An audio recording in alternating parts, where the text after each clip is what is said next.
The first is that social connections are really good for us and that loneliness kills. It turns out that people who are more socially connected to family, to friends, to community are happier, they're physically healthier, and they live longer than people who are less well connected. And the experience of loneliness turns out to be toxic. People who are more isolated than they want to be from others find that they are less happy, their health declines earlier in midlife, their brain functioning declines sooner, and they live shorter lives than people who are not lonely. And the sad fact is that at any given time, more than 1 in 5 Americans will report that they're lonely.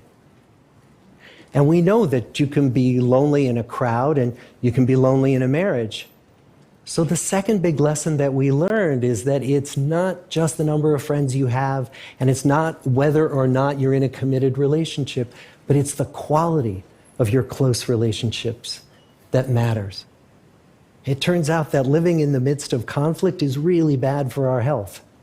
High conflict marriages, for example, without much affection, turn out to be very bad for our health, perhaps worse than getting divorced. And living in the midst of good, warm relationships is protective. Once we had followed our men all the way into their 80s, we wanted to look back at them at midlife and to see if we could predict who was going to grow into a happy, healthy octogenarian and who wasn't. And when we gathered together everything we knew about them at age 50, it wasn't their middle-aged cholesterol levels that predicted how they were going to grow old. It was how satisfied they were in their relationships. The people who were the most satisfied in their relationships at age 50 were the healthiest at age 80. And good, close relationships seem to buffer us from some of the slings and arrows of getting old.